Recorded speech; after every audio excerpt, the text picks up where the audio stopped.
देश की संपत्ति मोदी जी ने पूरे देश की संपत्ति अपने दोस्तों को दे दी है, उन पे कभी कोई कार्रवाई नहीं है। क्या देश की जांच एजेंसी अपना काम बंद कर दे?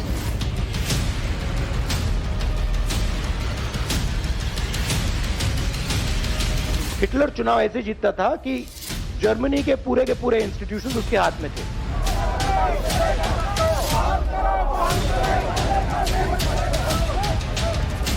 याद करिए, अगर तानाशाही इस देश ने देखी है तो कांग्रेस के राज में देखी है।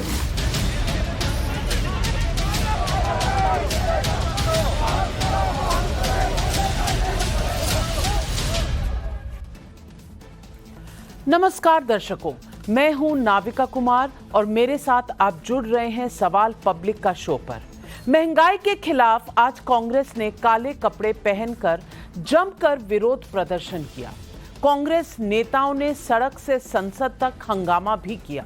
सोनिया गांधी, राहुल गांधी और प्रियंका गांधी समेत पार्टी के कई नेता काले कपड़े में दिखे।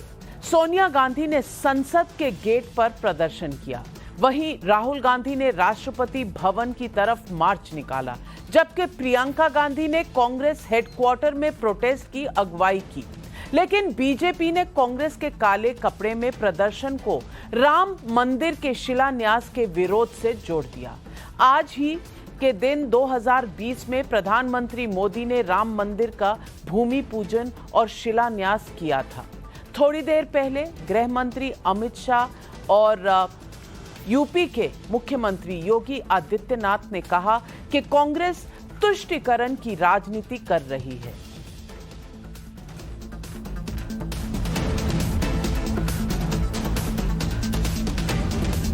अमित शाह का कहना है कि जिस दिन राम मंदिर का शिलान्यास हुआ था उसी दिन कांग्रेस के नेताओं ने, कार्यकर्ताओं ने काले कपड़े पहनकर प्रोटेस्ट किया। अमित शाह और योगी आदित्यनाथ ने क्या कहा, एक बार सुन लीजिए। आज ईडी ने किसी भी प्रकार का ना किसी को तलब किया है, ना पूछताछ की है, ना कोई रेड हुई है, कुछ नहीं हुआ है। और अचानक ही कांग्रेस ने आज ये कार्यक्रम दिया विरोध का। मैं तो समझ ही नहीं सकता विरोध का कार्यक्रम क्यों आज दिया गया है। और हर रोज जब विरोध के कार्यक्रम होते थे तो अपने अपने ड्रेस में होते थे। आज सभी के सभी लोग काले कपड़े पहनकर करें। मैं मानता हूं कि आज ही के दिन इस देश के प्रधानमंत्री श्री नरेंद्र मोदी जी ने राम जन्मभूमि का शिलान्यास किया था। कांग्रेस ने आज का दिन इसीलिए विरोध के लिए और विशेषकर काले कपड़ों में विरोध के लिए सिलेक्ट किया है कि वो एक शटल मैसेज देना चाहते हैं कि हम राम जन्मभूमि के शिलान्यास का विरोध करते हैं और अपनी तुष्टीकरण की नीति को वो आगे बढ़ाना चाहते हैं। कांग्रेस पार्टी कई दिनों से आंदोलन कर रही है, अपने सामान्य कपड़ों में कर रही थी। सहमति असहमति हो सकती है, लेकिन 5 अगस्त की तिथि को श्री राम जन्मभूमि मंदिर निर्माण कार्य के शुभारंभ दिवस के दिन, अयोध्या दिवस के दिन, माननीय उच्चतम न्यायालय के सम्मान दिवस के दिन कांग्रेस का यह आचरण एक बार फिर जग जाहिर हुआ है।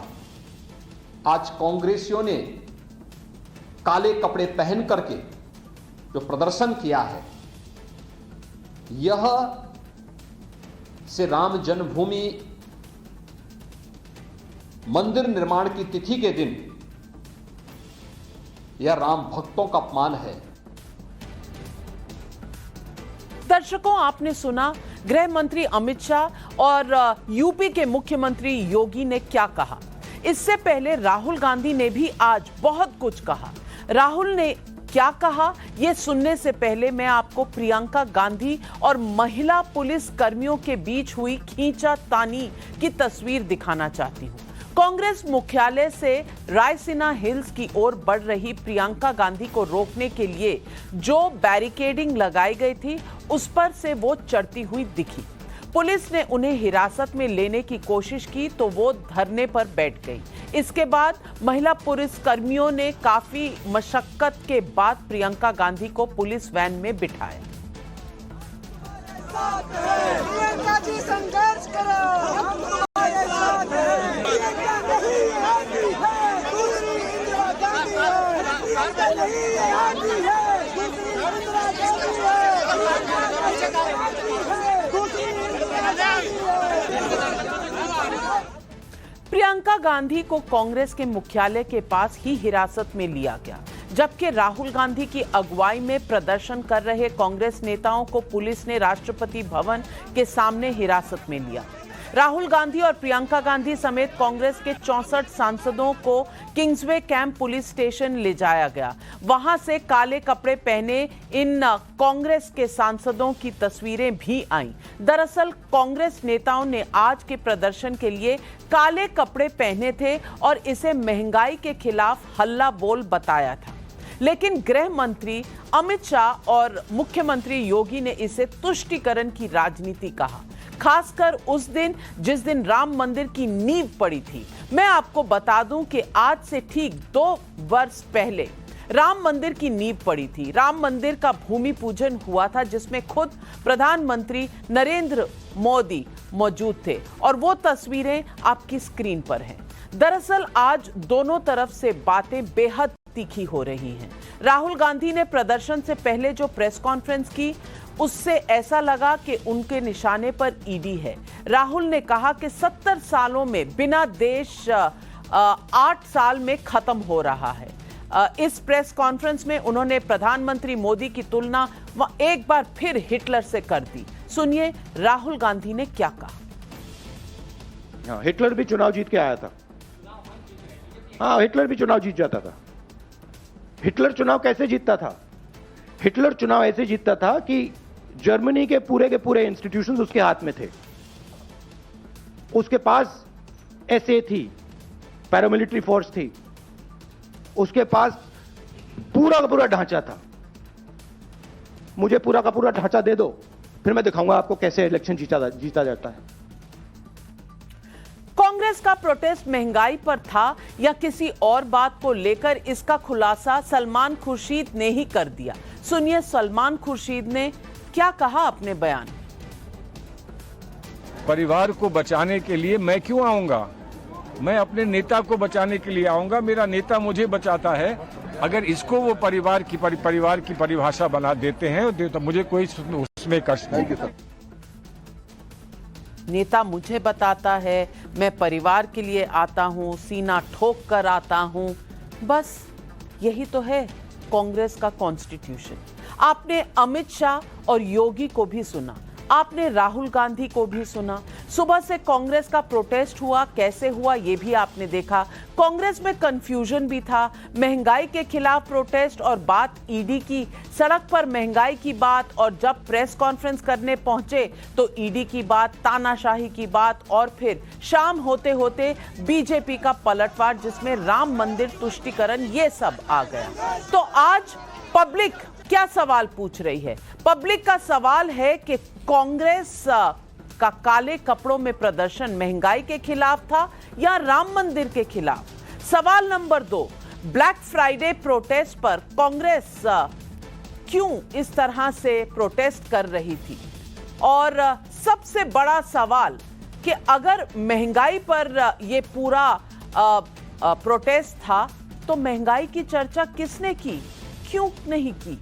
राहुल गांधी ने प्रेस कॉन्फ्रेंस में ये मुद्दे क्यों नहीं उठाए?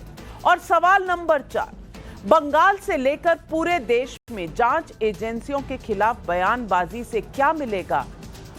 यही है आज पब्लिक का सवाल। और सुनते हैं आज इन सवालों के क्या जवाब आते हैं हमारे पास। हमारे साथ जुड़ रहे हैं प्रदीप जैन, पूर्व मंत्री हैं, कांग्रेस लीडर हैं। हर्षवर्धन त्रिपाठी जी हमारे साथ वरिष्ठ पत्रकार स्टूडियो में हैं। मानव जायसवाल जी प्रवक्ता हैं तृणमूल कांग्रेस के। लेकिन सबसे पहले मैं पूछना चाहती हूं संबित पात्रा, बीजेपी के प्रवक्ता से।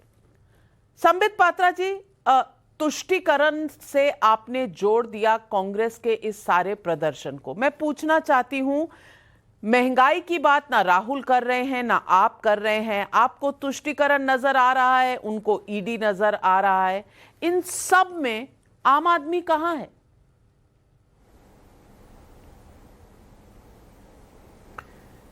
देखिए नाविका जी, जहां तक तुष्टीकरण का विषय है, आदरणीय अमित शाह जी ने बिल्कुल स्पष्ट रूप से कहा है और बिल्कुल सत्य कहा है। ये जो 5 तारीख का डेट चुना गया है, एक रैंडम तरीके से नहीं चुना गया है।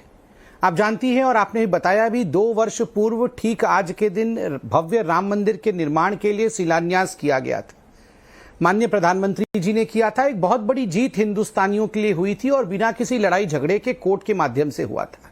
पहली बार भगवान राम टेंट से उठ करके मंदिर में गए थे। पूरे हिंदुस्तान में जश्न का माहौल था।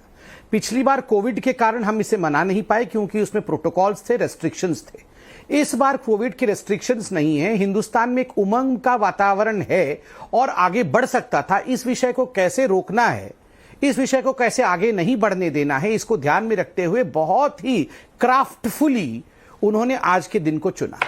जहां तक महंगाई का विषय है, आप मुझे बताइए नाविका जी, आपने तो प्रेस कॉन्फ्रेंस सुना है, मैंने भी प्रेस कॉन्फ्रेंस सुना, हम सब ने सुना।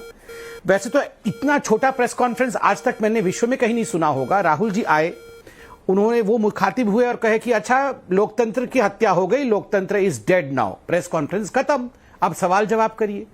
बताइए, प्रेस कॉन्फ्रेंस में मेरे पास पूरा का पूरा स्क्रिप्ट है, Gandhi family Gandhi family Gandhi family Gandhi family. महंगाई इसमें बताया कहां उन्होंने 100 बार और कंपटीशन हुआ। गांधी फैमिली एक विचारधारा है, एक परिवार नहीं है, ये राहुल गांधी ने कहा। तुरंत माइक छीन करके गहलोत जी ने बता दिया गांधी फैमिली 32 सालों से सत्ता में नहीं है, बलिदानी है, त्यागी है। और जयराम रमेश ने देखा अच्छा ये तो मेरे से आगे निकल गए गहलोत जी, फटाफट उन्होंने माइक छीना। उन्होंने कहा अच्छा गांधी फैमिली बहुत बड़ी फैमिली है, हम सब मिलकर किस प्रकार से ईडी डरा रही है, हम भी उसके खिलाफ लड़ेंगे। ये तो गांधी फैमिली के महिमा मंडन का कॉम्पिटिशन चल रहा था। आप मुझे बताइए, पूरे प्रेस कॉन्फ्रेंस में पेट्रोल, डीजल, बैंगन, आलू, टमाटर, अगर ऐसे शब्दों का कहीं प्रयोग हुआ तो मुझे आप दुरुस्त कर दीजिए। प्रदीप जैन जी, जवाब दीजिए कि आम आदमी का तो कोई मुद्दा आपने उठाया नहीं। मुद्दा आपका क्या था? आपका मुद्दा महंगाई था, आपका मुद्दा था गैस की बढ़ती कीमतें, आपका मुद्दा था जीएसटी। जीएसटी का तो नाम ही किसी ने नहीं लिया। और जिन नामों को उजागर किया संबित पात्रा जी ने, उनमें एक और नाम जोड़ लीजिए, सलमान खुर्शीद जी का, जो कह रहे थे सड़क पर कि मेरा नेता मुझे बचाता है तो मैं गांधी परिवार को क्यों ना बचाऊं। और ऊपर से कुछ नेता तो ऐसे थे जो कह रहे थे हे भगवान, अब तो जाना पड़ेगा प्रदर्शन में, पर बाहर तो बारिश हो रही है, कैसे जाएं, क्या करें। और ये तमाम बातें कैमरा पर हैं, कहें तो आपको सुना दूं। प्रदीप जैन जी, क्या देश की जनता का आपने मखौल उड़ाना है?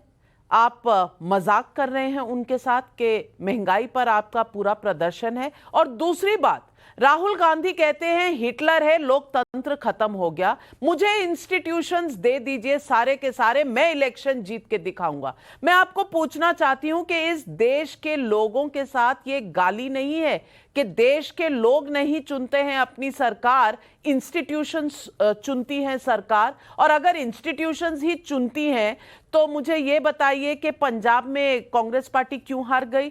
2014 में यूपीए की सरकार थी, क्यों चली गई?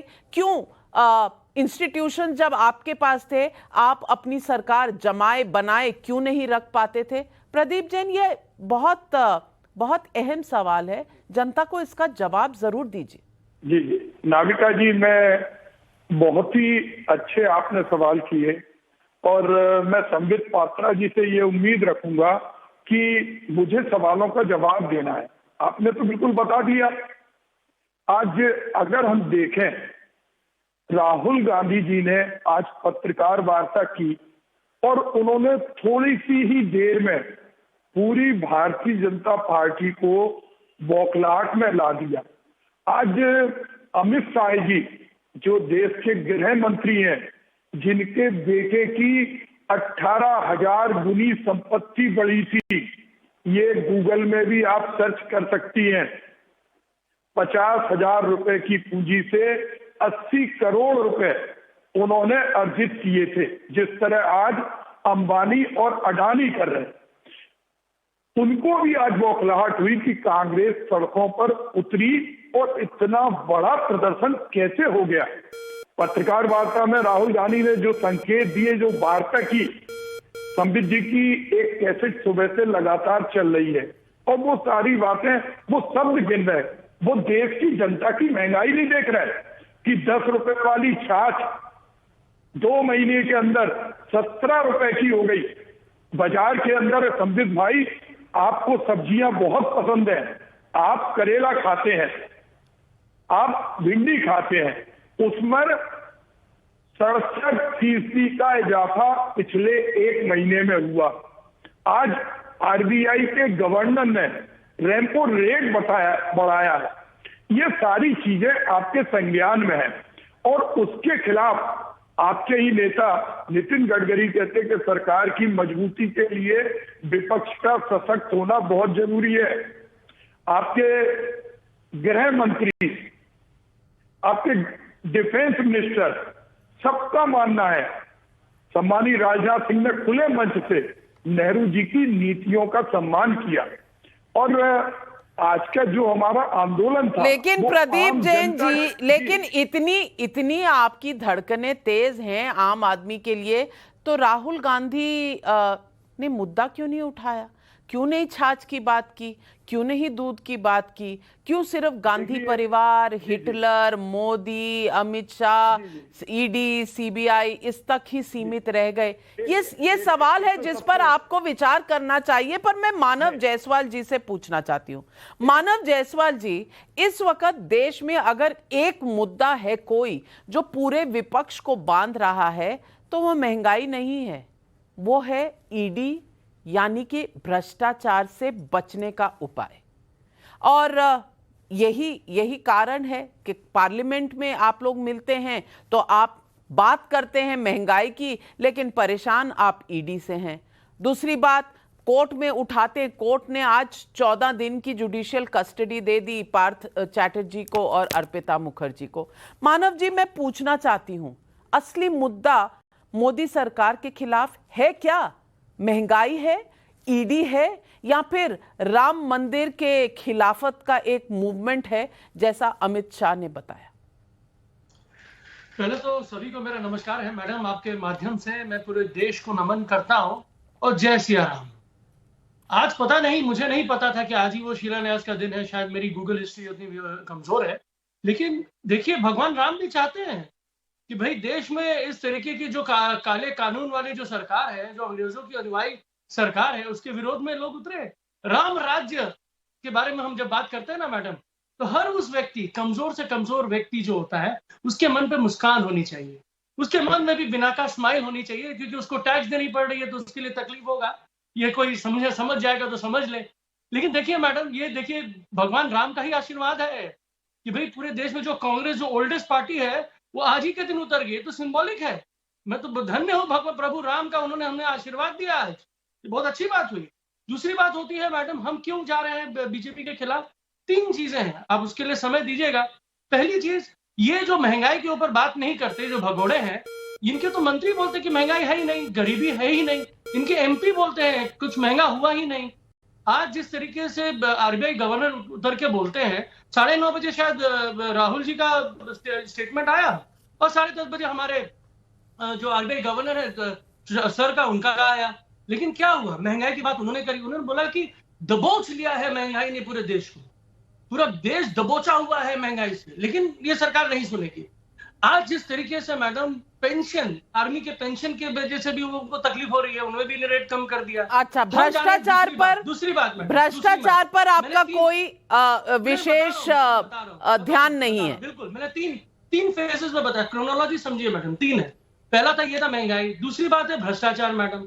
जिन्होंने भ्रष्टाचार किया हो भैया वो जेल जाए, ईडी से सही तरीके से संज्ञान ले, न्यायपालिका डिसीजन ले, ट्रायल जल्दी खत्म हो और सजा मिले। अब ये बेल चलिए, ये बात तो मेरी समझ में आ गई, लेकिन थोड़ा सा इस पर भी टिप्पणी डाल दीजिए कि आज जो कांग्रेस पार्टी का प्रदर्शन था, ये क्या महंगाई पर था? आप कन्विंस हैं कि ये महंगाई पर था? देखिए मैडम, पहले तो मैं कांग्रेस का प्रवक्ता हूं नहीं, लेकिन जहां तक हमको पता है, जिस तरीके से हमने सुना है, जितने प्रियंका जी और राहुल जी सब लोग महंगाई के ऊपर बात कर रहे थे, संबित जी को पता नहीं चलेगा क्योंकि आंखों में ऐसी पट्टी है ना, वो अंधी पट्टी है, वो दूर तक उनको अंधेरा ही दिखेगा। दूध के ऊपर टैक्स लगा रहे हैं मैडम, लगान के ऊपर लगान लगा रहे हैं। इनको लगाम लगानी चाहिए महंगाई पे ये लगान लगा रहे हैं पूरे देश पे, अरे सजा दे रहे हैं पूरे देश को। चलिए, अच्छा, और एक चीज़ कम से कम आज के दिन आप राहुल गांधी और प्रियंका गांधी वाड्रा जी के समर्थक तो बन गए। अच्छी बात है कि आपको लग रहा है कि ये मुद्दे वो उठा रहे हैं। लेकिन हर्षवर्धन त्रिपाठी जी, संबित पात्रा जी, सबका एक राउंड ले लूं फिर आपके पास आती हूँ। हर्षवर्धन त्रिपाठी जी, मैं आपसे पूछना चाहती हूँ कि क्या बीजेपी ज्यादती कर रही है कि उन्हें नहीं नजर आ रही महंगाई पर इतना बड़ा प्रदर्शन हो गया और वो तुष्टीकरण से जोड़ रही है इस पूरे प्रदर्शन को, आज काले कपड़ों को आज इस बात से जोड़ रही है कि अयोध्या में आज शिलान्यास था तो इसीलिए ये एंटी हिंदू कांग्रेस है? या आपको लगता है कि कहीं ना कहीं विपक्ष जो है इस वक्त कहीं पे निगाहें हैं और कहीं पे निशाना? लेकिन अब जी, सबसे पहले तो ये कि मुझे तो आज बड़ा अच्छा लगा कि चलिए किसी भी वजह से, वो ईडी हो, महंगाई हो, राम मंदिर का विरोध हो या जो भी हो, उसकी वजह से विपक्ष के लोगों ने सड़क पर उतरकर इस तरह से प्रदर्शन किया। छिटपुट प्रदर्शन पहले भी हुए हैं। दुर्भाग्यवश देश की जनता क्या देख रही है? वो ये देख रही है कि जब गांधी परिवार खतरे में आता दिखा तब कांग्रेस प्रदर्शन कर रही है। क्या देश के हर राज्य में कोई समस्या नहीं है? जहां भारतीय जनता पार्टी शासन में है वहां कांग्रेस के पास कोई मुद्दा नहीं कि वहां खड़े होकर वो प्रदर्शन करती नहीं करती दिखिए। क्या देश में किसी राज्य में कोई ऐसा मसला नहीं जिसको लेकर वहां की राज्य इकाई खड़ी हो पाती? कब वो खड़ी होती है राज्य इकाई? राज्य इकाई को भी प्रदर्शन करने के लिए दिल्ली से संदेश चाहिए। मुख्यमंत्री अपने राज्य में क्या कर रहे हैं वो अलग बात है, लेकिन वो चले आते हैं दिल्ली प्रदर्शन कर रहे हैं।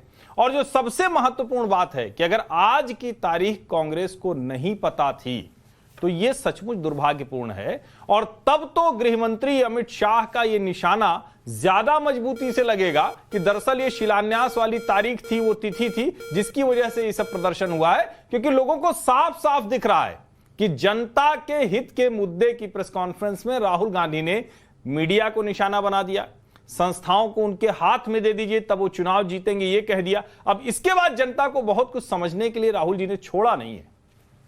संबित पात्रा जी, सबसे पहले तो मैं आपसे पूछना चाहती हूं, वैसे तो आप पहनते हैं सैफरन कलर, आज आप सफेद पहन के आए हैं। आप सफेद पहन के आए हैं, क्या इसका भी मैसेज है? क्योंकि आजकल रंगों में मैसेज देखना पड़ेगा। प्रदीप जैन जी काला पहन के आए हैं तो वो तो प्रोटेस्ट कर रहे हैं, तुष्टीकरण कर रहे हैं। आप सफेद क्यों पहन के आए? नहीं, वो तो बताऊंगा, मगर पहले मैं तो आपका धन्यवाद करूंगा। टीवी बहुत दूर में है और छोटा छोटा दिखता है, तो मैं पहले डर गया था कि आदरणीय हर्षवर्धन त्रिपाठी जी जो बैठे हैं, मैं सोचा कहीं आप अनुराग भदौरिया तो नहीं ले आए कि आज पूरा डिबेट अनुराग जी हमें छोड़ने वाले नहीं है, बीच में बोलते रहेंगे। मगर उतने ही अच्छे व्यक्ति आप हर्षवर्धन त्रिपाठी अनुराग भदौरिया जी के कुर्ते में आए हैं, यह बड़ा आनंद का विषय है। देखिए, मैं सफेद पहनता हूं और सफेद ही पहना हूं। और जहां तक ये जो डिजाइनर प्रोटेस्ट आज कांग्रेस पार्टी ने किया है, मुझे लगता है 2-3 करोड़ रुपए आज कांग्रेस पार्टी ने कपड़े सिलाने में लगाया है। ये पूरा ये विषय तो मुझे लगता है 1-2 महीने से चल रहा होगा, सबकी नाप ली गई होगी।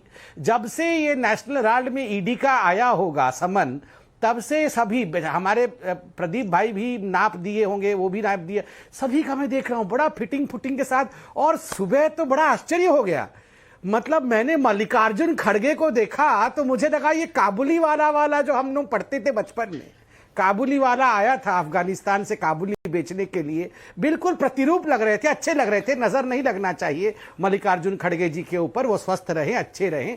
मगर विषय पे आते हुए देखिए, यहां प्रदीप जी ने मुस्कुराते हुए 2-3 गंभीर आरोप लगाए। उन्होंने अमित शाह जी के बेटे के ऊपर भी कह दिया, उन्होंने बाकी नेताओं के ऊपर भी कहा। अमित शाह जी के बेटे के ऊपर केस हुआ, केस में क्या हुआ यह भी आप जानते हैं। ये जो नेशनल हेराल्ड केस चल रहा है, उस समय कांग्रेस पार्टी ने कोई एफआईआर दर्ज नहीं किया था। 2013 में कोर्ट गए थे लोग, याद रखिए, और कोर्ट के माध्यम से परिवार के लोगों को समन किया गया था। अगर कांग्रेस पार्टी के पास किसी भी नेता, अमित शाह जी के बेटे के का भी कोई आपके पास कागज है, कोई सबूत है, तो दबोच के क्यों बैठे हैं? अच्छा, आपने काबुली वाला बोलते ही आपने मल्लिकार्जुन खड़गे दिखा भी दिया, अच्छे लग रहे हैं। आप दबोच के बैठे क्यों हुए हैं? तुरंत वो कागज लेके आपको कोर्ट जाना चाहिए। देखिए, रेटोरिक्स पे यहां पॉलिटिक्स नहीं होता है। आप बताइए, आज नेशनल हेराल्ड केस में क्या ये हकीकत नहीं है? इतने बड़े बड़े दिग्गज नेता आपके आकर यहां प्रेस कॉन्फ्रेंस कर रहे हैं। ये तो साधारण लॉयर नहीं है। पी चिदम्बरम तो बड़े लॉयर हैं, ये सलमान खुर्शीद तो बड़े लॉयर हैं। ये प्रेस कॉन्फ्रेंस क्यों कर रहे हैं? ये सुप्रीम कोर्ट के दरवाजे क्यों नहीं खटखटाते हैं? कांग्रेस पार्टी तो जानी जाती है, रात 12 बजे भी दरवाजा खटखटा देते हैं सुप्रीम कोर्ट का कि मिलॉर्ड आप खोलिए जरा, कोई आतंकवादी को फांसी नहीं होगी, आप तो खुलवा देते हैं। मगर इसमें क्यों नहीं गए? क्योंकि आप जानते हैं राहत नहीं मिलने वाली है, राहत नहीं होगी। इसलिए काले कपड़े पहन करके जुबान पे बात आ जाती है। सोनिया गांधी जी का, ये प्रियंका वाड्रा जी का वो बयान दिखाइए जो वो कह रही हैं कि संपत्ति सब मोदी जी ने अपने दोस्तों को दे दिया है, वहां ईडी क्यों नहीं भेजते हैं? आप बताइए, कहां प्रियंका जी ने ये कहा कि आलू बैंगन महंगे हो रहे हैं? वो तो खुद अपने बयान में कह रही है कि ईडी क्यों नहीं भेजते हैं अपने दोस्तों के घर में। सलमान खुर्शीद बयान में क्या कह रहे हैं? सलमान खुर्शीद कह रहे हैं ये तो मेरे नेता है, ये मुझे बचाते हैं, अब मेरी बारी है, मैं इनको बचाऊंगा। तो ये दो विषय को लेकर हुआ है कांग्रेस पार्टी में। पहला, परिवार बचाओ, और ये जीएसटी नहीं, जीपी, नॉट जीएसटी, गांधी परिवार, जीपी बचाना है, जीपीबी, गांधी परिवार बचाओ। और कैसे भी करके डूबते हुए कांग्रेस में कैसी थोड़ी बहुत ऊर्जा फूंक दी। अरे भदौरिया जी प्रकट हो ही गए, नाम लिया भदौरिया जी, देखिए प्रकट भी हो गए हरा पहन के। चलिए इतना ही कहते हैं, भदौरिया जी को बहुत लंबी उम्र है उनकी। अनुराग भदौरिया जी समाजवादी पार्टी के प्रवक्ता हमारे साथ जुड़ गए हैं। आपने अभी याद किया, प्रकट हो गए। पात्रा जी, आपको पूछूंगा कि आलू क्या भाव है, दाल क्या भाव है, आटा क्या भाव है, चावल क्या भाव है, सरसों का तेल क्या भाव है, सोयाबीन क्या भाव है, दूध दही छाछ का क्या भाव है? तब नहीं जवाब देंगे, तब नहीं देंगे तो पता नहीं कहां बैठाएंगे लोगों को। ये सही बात को, ये हर बात में चुटकी लेने की जो आदत है, ये छोड़ दो। जनता को जवाब दे दो कि आपने सावन के महीने में शिव भक्तों को, कृष्ण भक्तों के लिए आपने दूध छाछ क्यों महंगा किया? उसमें जीएसटी क्यों लगाई आपने? शिव भक्तों के ऊपर में, कृष्ण भगवान के भक्तों के ऊपर में आपने दूध दही के ऊपर में जीएसटी क्यों बढ़ाई? उसको महंगा क्यों किया? जवाब है आपके पास? जवाब नहीं है। फिर अभी लाओगे, फर्जी बोलोगे, वो पैकेट वाले से नहीं मिलेगा, खुले वाले में नहीं लगेगा, फिर खुले वाले में, फिर पैकेट वाले में, पैकेट वाले में, खुले वाले में। पूरे देश को कंफ्यूज करना, लेकिन पूरा देश जानता है आपने शिव भक्तों पे और आपने किस भक्तों पे दूध दही के ऊपर में सावन के महीने में आपने। भदौरिया जी आपके पास आऊंगी। पात्रा जी बताओ, ये गांधी परिवार के भक्त आप क्यों बने हुए हो? नहीं, मैं तो देश का भक्त हूं। मैं तो जीएसटी पे बात कर रहा हूं, महंगाई पे बात कर रहा हूं, बेरोजगारी पे बात कर रहा हूं। फिर आप क्यों नहीं देश के भक्त बनते? सोनिया जी और राहुल जी से ईडी पूछताछ कर रही है, क्यों नहीं जनता की बात करते? डाल करके ये केवल इसलिए आए हैं आप राष्ट्र की बात क्यों नहीं करते? नेशनल हेराल्ड का बिल्डिंग बहादुर शाह जफर रोड में है। मुझे समझ आ गया पात्रा जी, आप क्यों भदौरिया जी को ढूंढ रहे थे, क्योंकि आपको लगता है जुगलबंदी में कहीं ना कहीं कुछ कमी आ रही थी, तो आपने भदौरिया जी को याद किया और वो प्रकट हो गए। लेकिन मैं प्रदीप जैन साहब से पूछना चाहती हूँ। प्रदीप जैन साहब, पात्रा जी ने सही उठाया मुद्दा कि प्रियंका जी ने जब बैठा तो उन्होंने क्या कहा। कहीं भी आपको आलू बैंगन दही छाछ दूध का कोई रेफरेंस सुनाई दिया? सुन लीजिए प्रियंका गांधी जी ने क्या कहा और उसके बाद मैं आपसे सवाल पूछूंगी।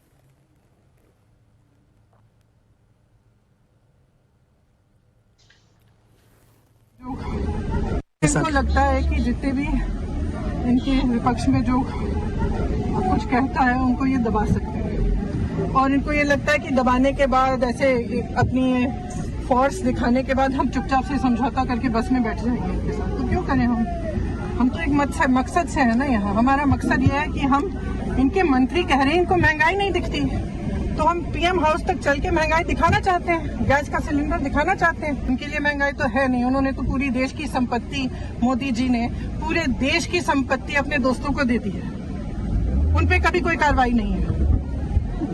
2-4 लोग रईस हो गए हैं, उनके महल बने हुए हैं, लेकिन जो आम जनता है वो तरस रही है, तड़प रही है। ये ठीक है क्या? अब महलों की बात हो गई, दोस्तों की बात हो गई, संपत्ति की, छोटा सा महंगाई का रेफरेंस, और दूसरी तरफ जो बड़े वकील हैं जिनको पात्रा जी याद कर रहे थे कि वो क्यों नहीं जा रहे कोर्ट में, क्यों नहीं कोर्ट में चैलेंज कर रहे ईडी का एक्शन। सुन लीजिए उन्होंने क्या कहा, सुनिए, जरूर सुनिए।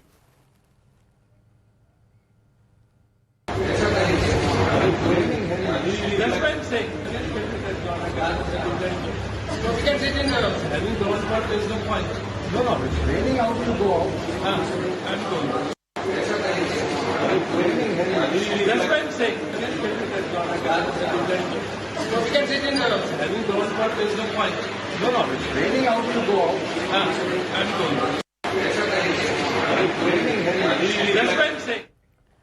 Raining outside, how will we go to protest? बाहर तो बारिश हो रही है, how will we go to protest?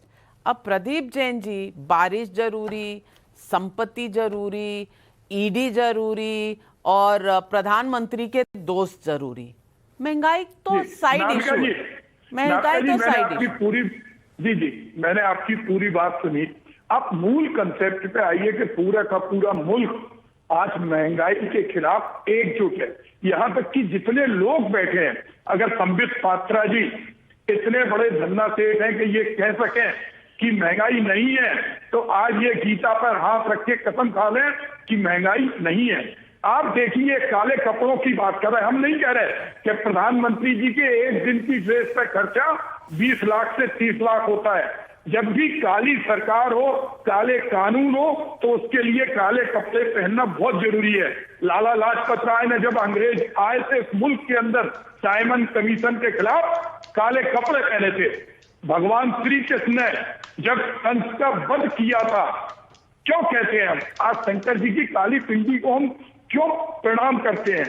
क्योंकि काला रंग भगवान शनि का रंग है और ये सरकार विरोध समझे। विरोध का रंग हमेशा काला होता है और हमारे मन में मर्यादा पुरुषोत्तम राम हमारे आराध्य हैं, किसी की पपौती नहीं है। राम हमारे आराध्य, हम प्रतिदिन रामचरितमानस पढ़ते हैं। अगर इनके अमित शाह के मन में पवित्रता थी तो चित्रकूट धाम बुंदेलखंड का जहां भगवान श्री राम 12.5 वर्ष रहे, वहां पर उन्होंने शिलान्यास दिवस का कोई कार्यक्रम क्यों नहीं घोषित किया?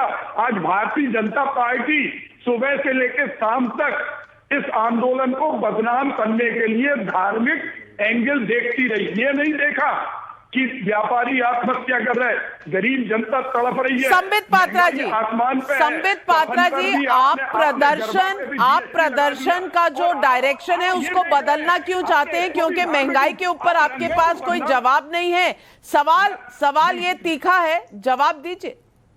नहीं, नापका जी एक चीज और कहना चाहते हैं, अगर इनमें काले रंग से नफरत है। देखिए, मुझे तो आज प्रदीप जैन को मैं धन्यवाद करूंगा, आज उन्होंने बहुत हमारा ज्ञानवर्धन किया है। ये सोनिया जी जो थोड़ा लेट हो जाती है पार्लियामेंट में, उसका कारण है कि रोज प्रतिदिन सुबह रामचरितमानस को समाप्त करने के बाद, पूरा उसका पठन अध्ययन करने के बाद सोनिया जी आती है, इसलिए सोनिया जी बेचारी लेट हो जाती हैं आने में पार्लियामेंट में। ये मुझे आज मालूम पड़ा। ये सारे कांग्रेसी जो है पहले रामचरितमानस पढ़ते हैं। राहुल गांधी भी आजकल बहुत लेट हो रहे हैं, वो भी रामचरितमानस पूरा पढ़ के आते हैं। गुस्सा मत होइए जैन साहब, मैं तो आराम से सुना आपको। आप तो रामचरितमानस पढ़ते हैं। भगवान राम ने कहा है इस प्रकार कभी आपा नहीं खोना है, धैर्य रखना है, दूसरों को भी आपने सुनना है। जैन साहब, आप तो रामचरितमानस पढ़ने वाले व्यक्ति हैं। शांति प्रभु शांति, प्रदीप जी शांति। रामचरितमानस पढ़ने वाले ऐसे ही। और देखिए नाविका जी, इन्होंने कहा काले कपड़े, शनिदेव और भगवान श्री कृष्ण ने जब कंस को मारा और उसके बाद शिव जी की पिंडी। आप सोचिए, मतलब शनिदेव बन के आए हैं ये सब, मतलब अपने आप को शनिदेव बनाया हुआ है। आप इनकी उद्दंडता को देखिए जरा कि हम शनिदेव के कपड़ों में आए हैं। मतलब आप सोचिए, इतना अहंकार ठीक नहीं है कि आप। अरे आप तो महंगाई के बारे में बात कर रहे थे, फिर आप खुद ही अभी राम जी के बारे में बात कर रहे हैं, फिर हमें कहते हैं कि राम जी के बारे में क्यों बात कर रहे हो? नहीं कर सकते आप धर्म। अरे प्रदीप जी, आप तो महंगाई को भूल के खुद ही राम जी के बारे में बात करने लगे हैं। आप फिर हमें कह रहे हैं कि हम राम जी के बारे में हम राम जी को थोपना चाहते हैं आपके ऊपर। आप तो अभी आधे घंटे से केवल राम जी के बारे में बोल रहे हैं। आप बताइए, अब सुन लीजिए मेरी बात, सुनिए आप सुनिए ना मेरी बात। प्रदीप जी, आप परेशान मत होइए, आप काले कपड़े पहनिए, हमें कोई आपत्ति नहीं है। मगर देखिए नाविका जी, ये जो कांग्रेस पार्टी है, आज ये हकीकत है। एक रविशंकर प्रसाद जी ने बहुत महत्वपूर्ण सवाल पूछा। उन्होंने पूछा कि आप बेल पे बाहर है कि नहीं, बता दीजिए। दोनों सोनिया जी और राहुल जी बेल पे बाहर हैं, ये हकीकत है। और ये जो फ्रस्ट्रेशन है, ये जो बौखलाहट है, आज प्रेस कॉन्फ्रेंस में देखिए, प्रेस कॉन्फ्रेंस में तो कोई भारतीय जनता पार्टी के व्यक्ति का आत्मा तो प्रवेश नहीं कर गया राहुल जी के अंदर। क्या कहा उन्होंने कि हमारी पार्टी, उन्होंने, मुझे तो आश्चर्य हुआ, उन्होंने कहा आप भेजो ईडी को, मैं तो बहुत कुछ सीखता हूं और उसके बाद मैं एंजॉय करता हूं। जब ईडी मेरे पास आती है मुझे तो कुछ समझ में नहीं आता ये क्या क्या बोलते हैं। बोल रहे हैं कि आई एंजॉय द ईडी और मैं बहुत सीखते तो हैं क्योंकि मैंने, अरे प्रदीप जी सुन लीजिए ना, ईडी का सवाल जवाब नहीं दिया था। हाँ, उन्होंने कहा मैं एंजॉय करता हूं, आप सुन लीजिए ना, सुन लीजिए। चलिए एक बार में खुलासा करने वाला हूं। एक प्रवक्ता एक बार में बोले, संबित पात्रा जी कुछ सवाल पूछ रहे हैं, फिर आप उनका जवाब दीजिए, फिर मैं अनुराग भदौरिया जी के पास आ रही हूँ और मानव जायसवाल के पास और त्रिपाठी जी के पास। संबित पात्रा अपनी बात खत्म करिए। देखिए, मैं एक बड़ा विषय रखूंगा, किसी एक छोटे से पोर्टल ने इस विषय को लिखा है, आप लोग गूगल करके देख सकते हैं। मगर आज जब राहुल जी ने कहा कि मैं ईडी से बहुत कुछ सीखता हूं जब पूछताछ होती है, आपको पता है ये 5 घंटे 6 घंटे क्यों पूछताछ होती थी? पूछताछ आधा घंटा 45 मिनट में खत्म हो जाता था। उसके बाद एक रूल होता है कि जो आप बोलते हैं उसका एक लिखित संस्करण में आपको हस्ताक्षर करना होता है कि यही मैंने बोला है। उसमें 4 घंटे लगते थे राहुल जी को, क्योंकि वो काटते रहते थे, फुल स्टॉप यहाँ, कॉमा वहां, कॉमा यहाँ, फुल स्टॉप, पूरे 4-5 घंटे उसमें लगते थे। तो स्वाभाविक है वो सीखते थे। मगर ईडी के पूछताछ को एंजॉय कैसे करते थे, मुझे लगता है ये प्रदीप जी बता सकते हैं। आप खुद आप उन्होंने बताया क्या ये एंजॉय, ईडी पूछते तो एंजॉय होता है, ये खुद बताया कि वो कटे हुए पेपर भाजपा कार्यालय में आए, जिसमें राहुल जी 1-5 मिनट की चीज 4 घंटे में लिखते थे। आप समझ लीजिए कि सरकारी संस्थाओं का किस तरह से भारतीय जनता पार्टी दुरुपयोग कर रही। एक पेपर वो तो कॉन्डोलेंस भी जो है मोबाइल से देख के लिखते हैं। जाके बताएं, अब पूछिए इनके पास, इन्हें कैसे मालूम? नहीं, ये पोर्टल ने छापा है। आपके पास तथ्य कहां से आए? संबित पात्रा जी, तथ्य कहां से आए? क्या ईडी आपको रिपोर्ट करती है? ये सवाल है, इसका जवाब दे दीजिए। पूछिए, आप पूछिए इनसे। नहीं, इसको 2-3 पोर्टल ने छापा है। Navika ji is talk of the town, ये टॉक ऑफ द टाउन है। ये प्रदीप जी प्रदीप जी अच्छे आदमी हैं। अब राहुल जी उनके नेता है। 100 टन का पत्थर 100 टन का पत्थर रख के राहुल जी को डिफेंड कर रहे हैं। अरे राहुल जी तो मैंने देखा था कॉन्डोलेंस मैसेज भी दूतावास में जाकर मोबाइल से देख के लिख रहे थे, मैंने देखा है। मैंने किसी पोर्टल में देखा है कि राहुल गांधी मोबाइल से देख करके लिख रहे थे। राहुल गांधी मोबाइल से देख के लिख रहे थे। पोर्टल बहुत देखने लग गए हैं। लेकिन अनुराग भदौरिया जी और मैं आपके पास आ रही हूँ, लेकिन पब्लिक का एक सवाल है। विजय बहादुर सिंह का सवाल यूट्यूब के जरिए आया है। विपक्षी दलों को पहले ये बात साफ साफ बताना चाहिए कि उनका मुद्दा है क्या, महंगाई या ईडी? मानव जायसवाल जी, आपको क्या लगता है आज मुद्दा जो कांग्रेस पार्टी ने उठाया वो किस बात का है, ईडी या महंगाई?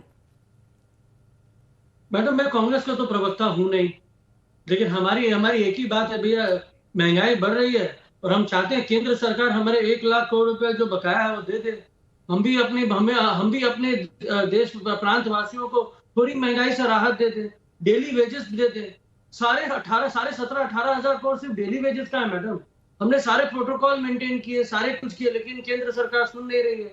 बिजनेस समिट हुआ बंगाल, हमने प्रधानमंत्री जी को बुलाया, उन्होंने हाथ झटका दिया, नहीं आए। हमने बोला कि भैया पंचमी में हमारे को कोल ब्लॉक खुल रहा है, उसके लिए आप आइए, आमंत्रण दिया, वो नहीं आए। अरे मत आइए, लेकिन बंगाल की जनता ने अगर आपको थोड़ा भी वोट दिया है तो भैया मनरेगा के पैसे भेज दीजिए। क्यों नहीं भेज रहे? महंगाई अपरंपार है मैडम। फाइनेंशियल ईयर एंड होता है तब जाके कुछ पैसे भेजते हैं, तब तक हमारा समय खत्म हो जाता है, लैप्स कर जाते हैं। आज डेली वेजेस होता है मनरेगा में, इसके थ्रू ग्रामीण इलाकों में बहुत मदद पहुंचती है। हमारे प्रधानमंत्री जी का कुछ एक स्टेटमेंट मुझे पता है, पार्लियामेंट में उन्होंने बोला था कि मैं पूरे देश में इसकी डंका बजाऊंगा, और यही जो डंका वाली मनरेगा है ये कोविड में पूरे देश को बचाया है। मैं चाहता हूं हम तो हर्षवर्धन त्रिपाठी जी, ये मुद्दा महंगाई का है, कह रहे हैं मानव जायसवाल। आप मानते हैं इनकी बात कि ये मुद्दा महंगाई का ही है और इसमें कहीं ईडी इनको नहीं सता रही? देखिए नाविका जी, मानव जी बहुत अच्छी बात करते हैं, अच्छे तार्किक प्रवक्ता हैं, लेकिन बड़ा दुर्भाग्य है कि इतनी ताकतवर सरकार है बंगाल में और इन्होंने कहा कि केंद्र का कुछ बकाया है, जब वो मिलेगा तब हम जनता को महंगाई से राहत देंगे। अब ये बयान अगर बंगाल के लोग सुन रहे होंगे तो उनको कितना बुरा लग रहा होगा कि क्या सरकार रुक गई, क्या मंत्रिमंडल के सारे काम रुक गए और हमें जब महंगाई से राहत देनी है तो उसके लिए केंद्र सरकार के किसी बकाये पैसे का, जो मुझे नहीं पता है कि कितना सही से कितना बकाया है, और दूसरा ये कि जब जीएसटी काउंसिल की मीटिंग में पश्चिम बंगाल के वित्त मंत्री रहते हैं तो वो उसी आटा, दाल, चावल, दूध, छाछ की चिंता क्यों नहीं कर पाते हैं? ये दोनों सवाल हैं जो जनता सुनती है तो उनको ये प्रश्न आता हो, क्योंकि आप बहुत अच्छा बोल रहे थे, लेकिन महंगाई के लिए आपको केंद्र की तरफ देखना है। प्रदर्शन जब हो रहा है तो आप खुद कह रहे हैं कि हमें तो पता नहीं। तो ये थोड़ा सा जनता को परेशान करता है मानव जी। महंगाई तो मुद्दा है, हम सब के लिए मुद्दा है। नाविका जी, देखिए नाविका जी, मैं कुछ जोड़ना चाहता हूँ। मैं बोलूं ना, अनुराग भदौरिया जी आ रहे। देखिए कितनी अच्छी बात है संबित जी, आजकल पोर्टल देखते हैं भैया, कौन सा पोर्टल देखते हैं? इससे अच्छा आप जो हमारे देश के बेचारे जो गरीब हैं, जो परेशान, उनके घर में झांक लेते हैं कि बेचारों की 2 वक्त की रोटी नहीं बन रही। जितना समय पोर्टल में देते हैं उतना समय गरीबों का रिसर्च कर लेते हैं कि आजकल कितनी महंगाई बढ़ गई है, जिसकी वजह से उनका जिंदगी दुर्लभ हो गई है। तो ज्यादा अच्छा होता है, आपको जनता ने चुना था कि आप सत्ता में आएंगे और जो आपने वादे किए थे, हम आएंगे तो यहाँ डीजल, पेट्रोल, सिलेंडर, गैस, सारी चीजें सस्ती होगी और पढ़ाई भी सस्ती हो जाएगी, हालांकि मुफ्त भी हो जाएगी। ऐसे लंबे लंबे वादे किए थे। आज जब आपसे सवाल पूछा जाता है तो आप बात करने लगते हो महंगाई पे ना बात करके, आप इधर उधर की बातें करते हो, आप बहकाना चाहते हो। लेकिन देश की जनता तो देख रही है कि आपने कितना भ्रष्टाचार फैलाया हुआ है। अगर हम ईडी पे ही बात कर लें तो आपसे मैं बार बार एक सवाल पूछता हूं कि आपने उन लोगों के यहां ईडी क्यों नहीं भेजी जो आपके, जो बीजेपी में वो मंत्री आ गए, पहले दूसरे दल में हुआ करते थे। ऐसे कई विधायक हैं जो शिवसेना से आजकल सिंधे ग्रुप में चले गए हैं, चाहे प्रताप सरनाईक हो, जिन पे इंक्वायरी हुई थी ना। असल में तो ईडी की दिक्कत है ना, महंगाई तो बढ़ाना है, दोनों नहीं, कुछ नहीं। आप भ्रष्टाचार, भारतीय जनता पार्टी की सरकार बड़ा है, भारतीय जनता पार्टी अपने नेताओं को बचाने की कोशिश करती है। ईडी को दोनों तरफ छापे डालने चाहिए, बीजेपी के यहां भी डालने चाहिए जो ईडी नहीं डाल रही है। सवाल यह है भ्रष्टाचार उजागर होना चाहिए दोनों तरफ। चलिए प्रदीप जैन जी, मैं आपसे पूछना चाहती हूँ, आपने कहा महंगाई बहुत सता रही है और आपका पूरा प्रदर्शन महंगाई को लेकर है। मैं कुछ आंकड़े आपको बताना चाहती हूं और ये आंकड़े आप सुनिए। 2009 से लेकर 2014 तक, पहले इनके आंकड़े बता देती हूं और उसके बाद हर आइटम का मैं मोदी सरकार के 2018 से 2022 का, तो उधर भी 5 साल, इधर भी 5 साल। चावल की कीमत यूपीए के 2009 से 2014 में 64% बढ़ी थी और पिछले 5 साल में 20% बढ़ी है। गेहूं की लागत 55% बढ़ी थी, अब 22% बढ़ी है ना? हाँ, 22%। आप तो देश को कहां ले जाने वाले? नहीं, आप ऐसे बोलते हो 22% बढ़ी मतलब 22% घटी है। कांग्रेस ने गलत किया था तो कांग्रेस को जनता रोड पे ले आई और ये बड़ा नहीं, 55% और 22% कितना हो गया? 72%। अगर उनने 55 बढ़ाया, आपने 22 बढ़ा दिया, जनता को तो 72% मिला, बढ़ा हुआ है ना। तो जनता तो आखिर मारी गई ना आपकी राजनीति के चक्कर में, बीजेपी और कांग्रेस के चक्कर में। सजा कौन भुगत रहा है? जनता। तो आप ये बताइए ना कि उन्होंने 40 बढ़ाया, इन्होंने 25 बढ़ाया, दोनों का जोड़ कर दो, 65% बढ़ गया। अनुराग भदौरिया जी, महंगाई में जनता मारी जाती है। तो वही बात बोली। एक मिनट, जनता जरूर मारी जाती है, हम जैसे लोग मारे जाते हैं जो रोजमर्रा की नौकरी कर टैक्स पे कर घर लेकर जाते हैं, हम सब मारे जाते हैं।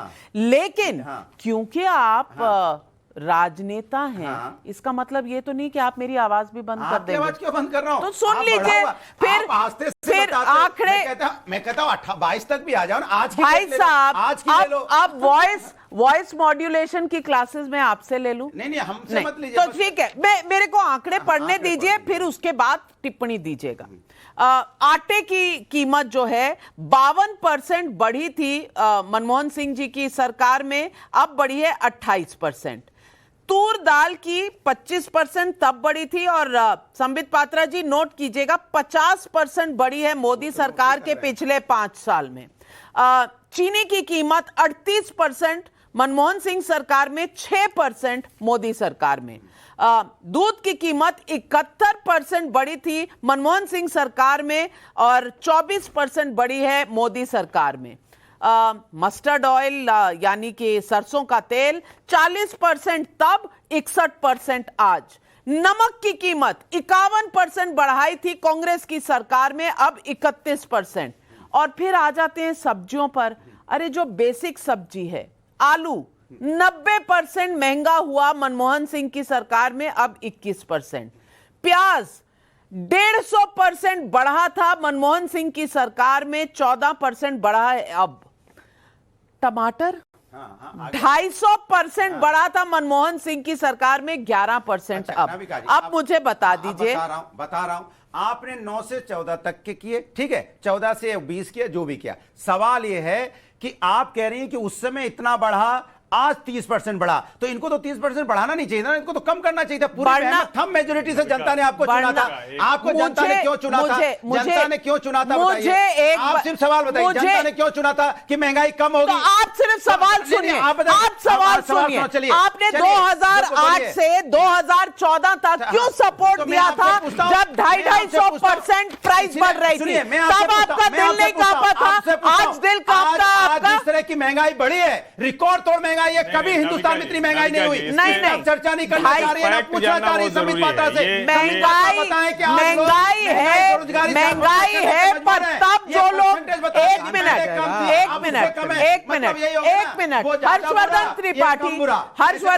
हर्षवर्धन त्रिपाठी काले कपड़े अब क्यों निकले, पहले क्यों नहीं निकले? ये भी एक सवाल है। घड़ियाली आंसू है ये कि ये जनता के आंसू समझ भी पा रहे हैं, क्योंकि तब ये नहीं रोए थे, आज ये रो रहे हैं छाती पीट पीट कर। मैं पूछना चाहती हूं, क्या ये असली हमदर्द है? अच्छा, इनसे दिल क्या ये असली हमदर्द है जनता के? महंगाई नहीं है, महंगाई है,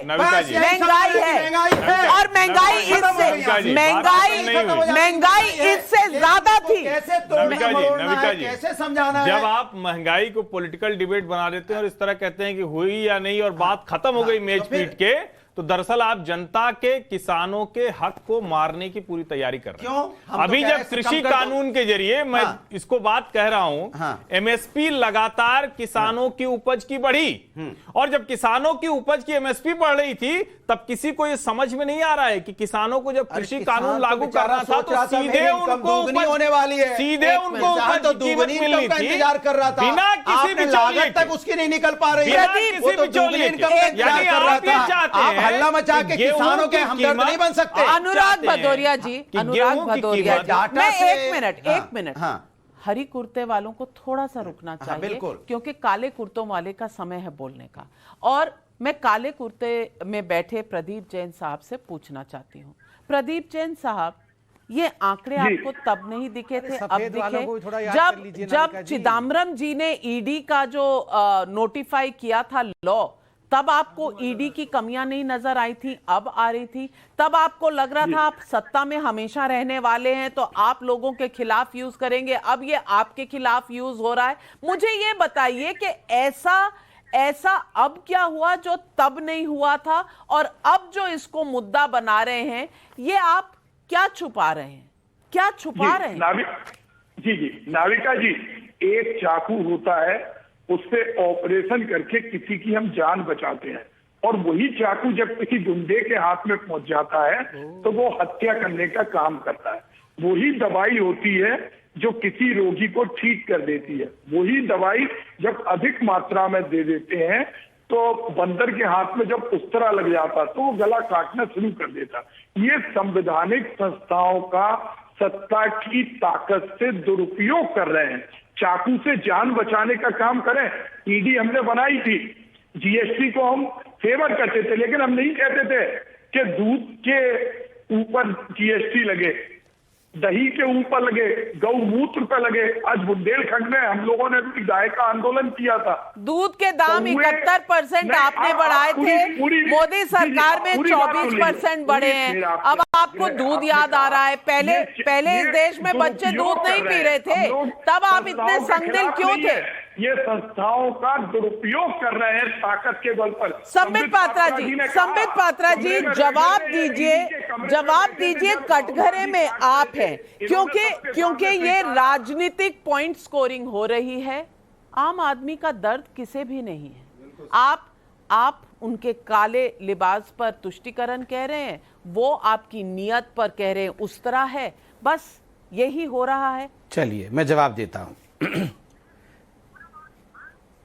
देखिए जवाब दूंगा सार्कास्टिकली, मगर इसमें बहुत गूढ़ रहस्य होगा, आप समझिए। आपने नियत शब्द का प्रयोग किया और अभी कांग्रेस के पूर्व मंत्री जैन साहब ने बंदर के हाथ में उस्तरा शब्द का प्रयोग किया। मैं दोनों को जोड़ता हूं। आप सोचिए जरा, इस देश में कांग्रेस पार्टी ने बहुत कुछ गिनाया कि सब कुछ खत्म हो गया है, डेमोक्रेसी का डेथ हो गया है, सभी जो इंस्टीट्यूट है वो खत्म हो चुके हैं, वो बिक चुके हैं, अब महंगाई भी चरम पे है, देश खत्म होने के कगार पे है। उसमें भी जब राज्यों के चुनाव होते हैं, कांग्रेस 5 राज्यों में भी 5 सीट जीत नहीं पाती है। क्यों? क्योंकि जनता जनार्दन जानती है कि बंदर कौन है और किसके हाथ में उस्तरा था। तो बंदर के हाथ से उस्तरा लेकर के उसको एक अच्छे व्यक्ति के पास देना, जिस व्यक्ति का नियत ठीक है, ताकि वो उस उस्तरे को चाकू के रूप में ऑपरेशन करने के लिए लगाए, ताकि देश को काम नहीं किया। प्रदीप देखिए, जैन मैंने जी, तो बीच में नहीं बोला नाविका जी, एक जब आप शब्द बोल बीच में रहे नहीं थे, बोला। पात्रा जी नहीं बोल रहे मैंने थे, एक उनकी बात शब्द नहीं बोला दर्शकों को बीच सुनने में। दीजिए, फिर आप टिप्पणी दीजिएगा। मैंने एक शब्द नहीं बोला। देखिए, अब वैसे भी मैंने बंदर कौन और उस्तरा किसके हाथ में था ये बताया नहीं है। मैंने किसी को बंदर नहीं बोला और ना ही बोला कि बंदर की, आपने बंदर के हाथ में उस्तरा कहा तो मैं उसका प्रयोग कर रहा हूं कि जनता जनार्दन नियत जानती है, जनता जनार्दन समझती है कि किसके नियत में खोट है, किसके हाथ में उस्तरा आने से वो काटने का काम करेगा और किसके हाथ में उस्तरा आने से वो पॉलिसी पैरालिसिस का सर्जरी कर करके फ्रजाइल 5 से देश को निकाल करके सही दिशा में ले जाएगा। इसीलिए तो जनता जनार्दन बार बार सही नियत वाले व्यक्ति को चुन रही है और इसीलिए तो जनता जनार्दन ने बंदर के हाथ से उस्तरा छीनने का काम किया है। इसलिए जनता का आप हमेशा सम्मान करिए। बंदर के हाथ में उस्तरा, मुझे लगता है जनता जानती है कि उस्तरा किस बंदर के हाथ से छीनना है और कौन से अच्छे नियत वाले व्यक्ति के हाथ में देना है। ये बीजेपी कांग्रेस मैंने बंदर का उस्तरा कहा या अनुराग मानव जायसवाल जी, मैं आपसे पूछना चाहती हूँ कि अरे ये कहावत है बंदर के हाथ से उस्तरा, आप मत नाराज जनता के होइए। मुंह से निवाला, जनता के मुंह से निवाला क्यों छीन रहे हो प्रभु? उनको एक एक रोटी के लिए मोहताज क्यों कर रहे हो? जिन्होंने आपको वोट दिया था, जिनको जो आपको सत्ता में लेके आए थे, वही तो मैं आपको याद दिला रहा हूँ। आप खाली बंदर बंदर नेवला उस्तरा उस्तरा बंदर नेवला करते रहो। जनता बेचारी सोच रही है बीजेपी प्रवक्ता भी बोलेंगे कुछ हमारी सस्ता करेंगे सामान, तो वो कह रहे बंदर, वो कह रहे उस्तरा। कमाल है, जनता क्या सोच रही होगी? कैसे बीजेपी के प्रवक्ता ये लोग बंदर का बंदर ले आए, उस्तरा ले आए। जनता सोच रही रोटी की बात कब करेंगे, दूध दही छाछ की बात कब करेंगे जो सस्ता होगा? ये बंदर लिए घूम रहे हैं। कमाल है भाई, कमाल है भाई। कैसी सरकार चुनी है जनता ने। जनता भी सोच रही होगी हमने कैसी सरकार बना दी जो हमारी बात तो नहीं कर रहे, बंदर की बात जरूर कर रहे हैं। कमाल है, बंदर से प्यार है, जनता से नहीं है। बंदर लिए हम क्यों घूमेंगे? 2 लड़के तो घूम ही रहे थे साइकिल पे, बंदर लेके हम क्यों घूमेंगे? 2 लड़के तो घूम ही रहते साइकिल पे, हम क्यों घूमेंगे? मानव जायसवाल जी, मैं पूछना चाहती हूँ, राहुल गांधी जी ने आज एक और भी बड़ा इल्जाम लगाया कि देश की सारी इंस्टीट्यूशंस हमें दे दो, हम जीत के दिखा देंगे। तो क्यों नहीं जीते बंगाल में? क्या बंगाल में बीजेपी जीती? क्या बंगाल में बीजेपी की सरकार है? क्या राजस्थान में इंस्टीट्यूशंस बीजेपी के हाथ में नहीं थे? राजस्थान में क्यों आ गई कांग्रेस की सरकार? और तमाम उन राज्यों में क्यों दूसरी सरकारें हैं जहां बीजेपी नहीं है? क्या ये इंस्टीट्यूशन और इस देश की पब्लिक पर एक सवालिया निशान लगाया है आज राहुल गांधी ने? नाविका जी, कभी कभी मुझे लगता है आप कंफ्यूज हो जाती है। मैं कांग्रेस का प्रवक्ता नहीं हूँ, ये मैं टीएमसी का प्रवक्ता हूँ। मैं जानती हूँ, लेकिन आप चुनकर आए ना बंगाल में कि आपको इलेक्शन कमीशन नहीं तो आपने इलेक्शन कमीशन ने आपको जिताया, बिल्कुल, या आपको वहां की सरकार ने जिताया? किसने जिताया? लोगों ने जिताया, या राहुल गांधी जो कहती है कि इंस्टीट्यूशन जिताती हैं? ममता दीदी को लोग मानते हैं कि इंस्टीट्यूशंस जिताती हैं ममता दीदी को। आप हमसे जवाब लीजिए मैडम। देखिए, जो पार्टी है ना बीजेपी, भारत जलाओ पार्टी, बहुत सुंदर तरीके से संदीप जी की मैं कुछ बातों को पहले आपके साथ शेयर करना चाहूंगा। इन्होंने क्या बोला, क्या बोलते हैं उसको, बंदर के हाथ से क्या लिया उन्होंने? सही बात बोली, बंदर के हाथ से कसाई के हाथ में डलवा दिया। पूरा देश मर रहा है, इनको नहीं दिखा है। लॉकडाउन में प्रवासी मजदूर मारे गए, इनको नहीं दिखा। अरे आप तो दिन दहाड़े मर्डर कर रहे हैं महाराज, आप तो बच्चों से उनके दूध भी छीन रहे हैं, उसके ऊपर जीएसटी लगा रहे हैं। हम आपसे मान लेते हैं, चलो सब गलतियां विपक्ष की है, विपक्ष बहुत ये है वो है फलान ढेकान सब चल लीजिए। दूध पे जीएसटी लगाना सही था संबित जी, आप तो डॉक्टर है ना, आपने तो बहुत सारे नवजात बच्चों को देखा होगा जिनकी माताओं के पास दूध नहीं होता होगा, उनको दूध की आवश्यकता होती होगी। मत बोलिए, 5% का है। तीसरी बात मैं बोलना चाहता हूँ मैडम, जो आपने बोला है ना, दूध, लस्सी, बटर मिल्क पे पहले 4% का था, अब 0% का है। काफी हद तक कैश्यू नट पे पहले 7% का था, 5% का है। चाय पे पहले 6% का था, अब 0% है। गेहूं पे पहले 2.5% था, अब 0% है। चावल पे पहले 2.75% था, अब 0% है। आटा पे पहले बंगाल में 3.5% टैक्स था, अब जीएसटी 0% है। सोयाबीन तेल पे पहले 6% था, अब 5% है। ग्राउंडनट ऑयल में पहले 6% था, अब 5% है। सनफ्लावर ऑयल पे पहले 6% था, अब 5% है। और कासौंदी तेल सुनिए ना, कासौंदी तेल, मस्टर्ड ऑयल पहले 6% था, अब 5% है। हो गया। चलिए, कितना महत्वपूर्ण है। प्रदीप जैन जी, आपके लिए एक सवाल है पब्लिक का। गया बिहार से मुकेश वर्मा का सवाल है, कैसे मान ले कि कांग्रेस ने बिना सोचे समझे आज का दिन काले कपड़े पहनने के लिए चुना, जिस दिन 370 हटा था और राम मंदिर का शिलान्यास हुआ था। गृह मंत्री अमित शाह की बात कहां से गलत है, बताइए। गया बिहार से सवाल आया जी। हम अपने उस भाई की जागरूकता की तारीफ करते हैं, लेकिन भारतीय जनता पार्टी को बताते हैं कि वो राम मंदिर के शिलान्यास की तिथि भूल गए थे, कुंभकर्णी नींद में सो गए। आज जब हमने प्रदर्शन किया, हम हमेशा मर्यादा पुरुषोत्तम राम के भक्त थे, हैं और रहेंगे। हम उनके नाम पर चंदा नहीं वसूलते, हम उनके नाम पर वोट नहीं लेते, हम उनके जो सपना है, उनका आदर्श है, उससे देश को बांधते हैं। हम लोगों का कभी ये इंटेंशन नहीं है। हर दिन तो आज का दिन क्यों चुना? आज का दिन क्यों चुना? आज का दिन क्यों चुना? आज का दिन क्यों चुना? ये सवाल है पब्लिक का। देखिए, बिल्कुल उन्होंने बात सही पूछी है।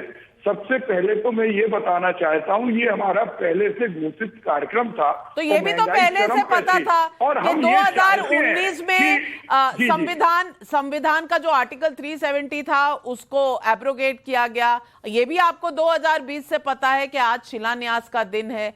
तो ये दिन क्यों चुना? पब्लिक के सवाल का सीधा जवाब दीजिए। जी, भारतीय जनता पार्टी के लोग भले ही भूल गए हों, लेकिन हम लोगों को याद था। हमें ये भी याद है कि आरएसएस के मुख्यालय पे 52 साल तक ध्वज नहीं फहरा।